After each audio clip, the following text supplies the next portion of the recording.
Please subscribe Tito Manny Vlog.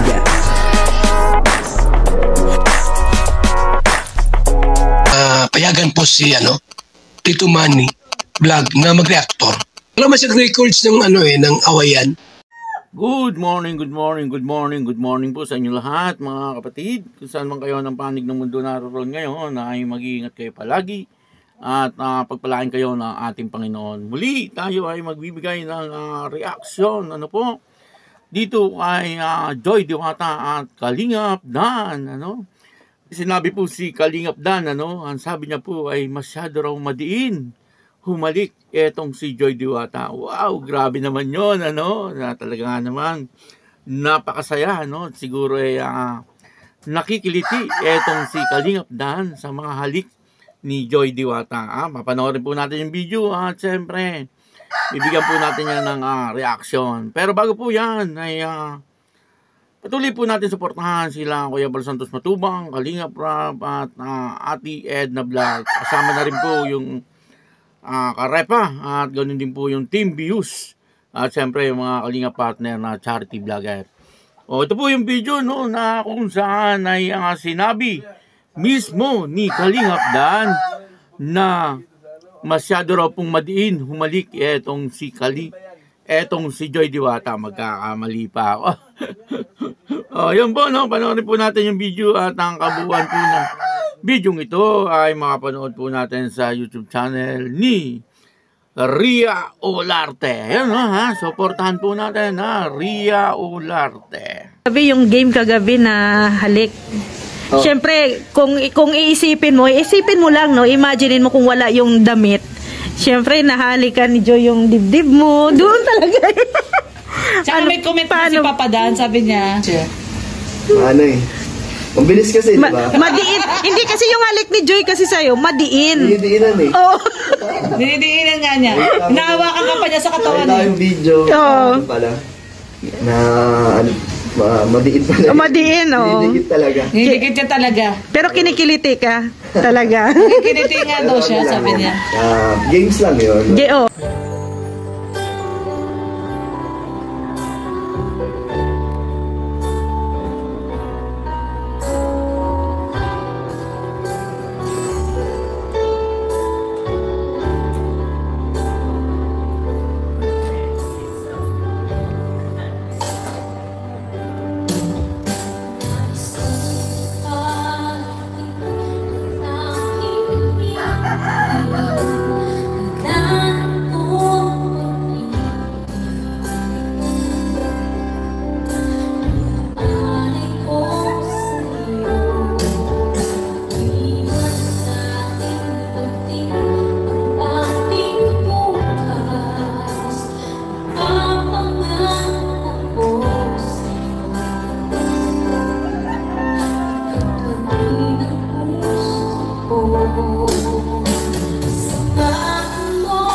God.